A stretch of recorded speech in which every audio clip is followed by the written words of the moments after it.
ಇವರು ಈ ಊರಿಗೆ ಬಂದು 30 ವರ್ಷಗಳೇ ಕಳೆದಿವೆ. ಇಂದಿಗೂ ಜೋಪಡಿಯಲ್ಲಿ ವಾಸಿಸುತ್ತಿದ್ದಾರೆ. ಆದರೆ ಇವರಿಗೆ ವಿದ್ಯುತ್ ಸಂಪರ್ಕವೇ ಇಲ್ಲ. ಹೌದು, ಇದು ಸರಳೆಬೆಟ್ಟಿನ ವಲಸಿಗರ ಕತೆ. ಇಲ್ಲಿದೆ ಒಂದು ಫುಲ್ ಸ್ಟೋರಿ.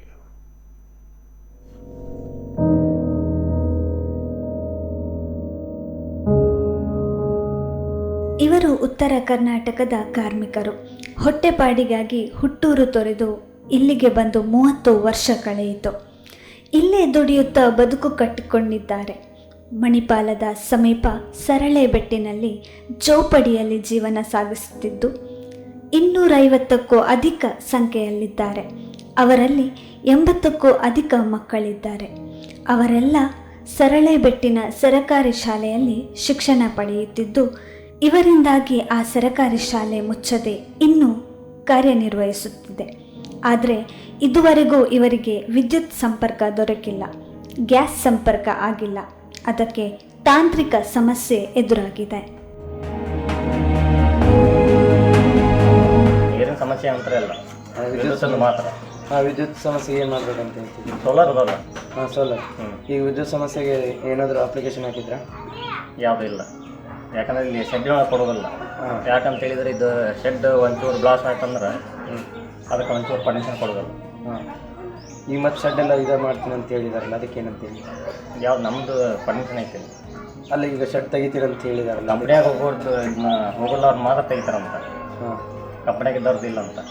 ಇವರಲ್ಲಿ ಬಹುತೇಕರು ಮಣಿಪಾಲ ಸಂಸ್ಥೆಗಳಲ್ಲಿ ದುಡಿಯುತ್ತಿದ್ದಾರೆ. ಆ ಸಂಸ್ಥೆಗೆ ಸೇರಿದ ಜಾಗದಲ್ಲೇ ಜೋಪಡಿ ಕಟ್ಟಿ ವಾಸ ಮಾಡುತ್ತಿದ್ದಾರೆ. ಇವರಲ್ಲಿ ಅನೇಕ ಯುವಕರು ಹಗಲು ಕಾಲೇಜಿಗೆ ಹೋಗಿ ಸಂಜೆ ಕೆಲಸಕ್ಕೆ ಹೋಗುತ್ತಿದ್ದಾರೆ.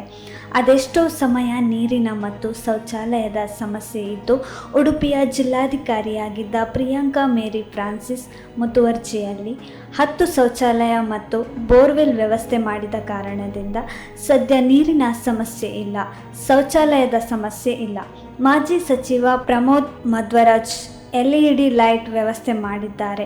ಬಹುತೇಕ ಮನೆಗಳಲ್ಲಿ ಗ್ಯಾಸ್ ಇಲ್ಲ, ಕಟ್ಟಿಗೆಯಲ್ಲೇ ಒಲೆ ಉರಿಯುತ್ತಿದೆ. ಸದ್ಯ ಇವರೆಲ್ಲರ ಬೇಡಿಕೆ ವಿದ್ಯುತ್ ಸಂಪರ್ಕ. ಆದರೆ ಅದಕ್ಕೆ ತಾಂತ್ರಿಕ ಸಮಸ್ಯೆ ಎದುರಾಗಿದೆ. ನಾನು ಬಂದು 15-16 ವರ್ಷ ಆಯ್ತು, ನಮ್ಮ ಮನೆಯವ್ರು ಬಂದು 40 ವರ್ಷ. ಈಗ 40 ವರ್ಷದಿಂದ ನೀರಿಂದು ಎಲ್ಲ ಕರೆಂಟಿಂದೆಲ್ಲ ಸಮಸ್ಯೆ ಐತಲ್ಲ, ನಿಮ್ಮ ಮಕ್ಕಳೆಲ್ಲ ಓದಕ್ಕೆ ಏನು ಮಾಡ್ತಾರೆ?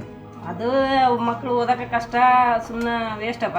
ಈಗ ಸೋಲಾರ್ ತೊಗೊಂಬರ್ದು ಬ್ಯಾಟ್ರಿ ಹಿಡ್ಕೊಂಡು ವರ್ಕ್ ಮಾಡ್ಕೊತಾರೆ, ಏನು ಕಷ್ಟ ಆಕತ್ತೆ ಅವ್ರಿಗೆ.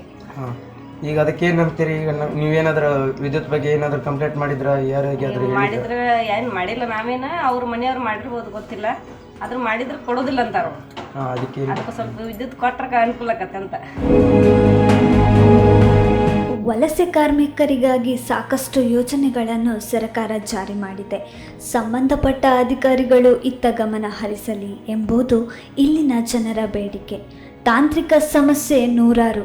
ಹಾಗಿದ್ರೆ ಇವರ ಸಮಸ್ಯೆ ಕೇಳೋರು ಯಾರು?